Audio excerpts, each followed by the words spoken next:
Now, for the past year, I've been speaking about the condition of our democracy because my conscience has required me to do it.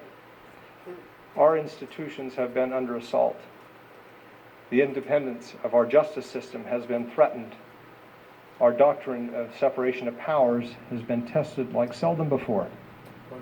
And the stability of the world has become an open question as the administration upends the post-war world order that we created and that has kept us safe for more than 70 years. I didn't go to Washington expecting to have to defend the basic institutions of American liberty.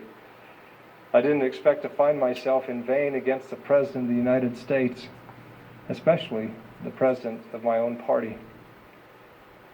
I went to Washington to reduce the size and scope of government and the reach of Washington's sometimes suffocating effect on the American economy, to reduce taxes and regulation, to unleash the full potential and great societal benefit of American capitalism.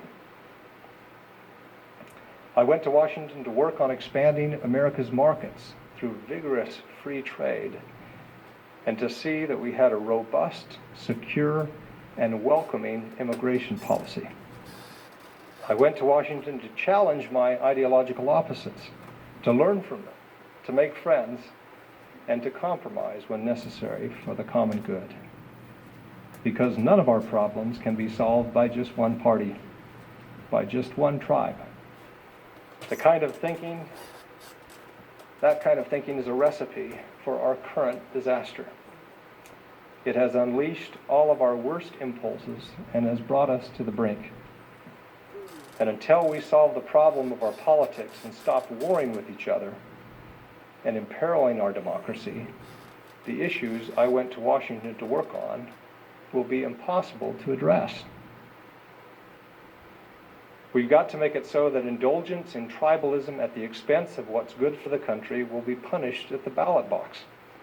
We must change our political culture so that when you come to destroy and not to build, you will pay a political price. And we've got to reward compromise again, because compromise is the rock upon which we were founded. If you want to make America great as an elected official, be humble. Conduct yourself in good faith. And when necessary, compromise to find solutions. If the past week has taught me anything, it is that this country is hungry for us to work together again on their behalf. Just a few hours ago, I was interviewed in Boston before a crowd of a few thousand people at the Forbes 30 Under 30 event. The moderator joked that sometimes it looks like I'm a man without a country. Truth is, I sometimes feel like I'm a man temporarily without a party. But I've got a country, thank you. The same wonderful country I've always had. It's that same country that makes me think, whenever I travel overseas and come back again, of the poem by the 19th century poet Henry Van Dyke, and I'll close with this.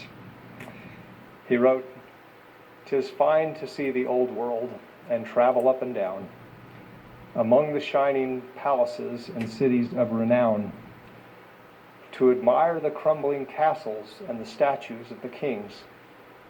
But now I think I've had enough of antiquated things." So it's home again and home again, America for me. I want the ship that's westward bound to plow the rolling sea, to the blessed land of room enough beyond the ocean bars, where the air is full of sunlight and the flag is full of stars. May we always remember that in this blessed land of room enough, there is room enough for all of us, regardless of your political party. Thank you so much, St. Anselm, for all of you for being here.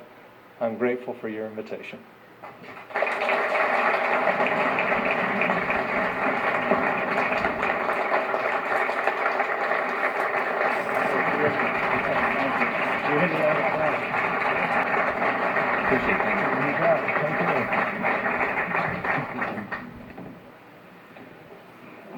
Thank Thank you all for coming. Have a great evening. Safe home.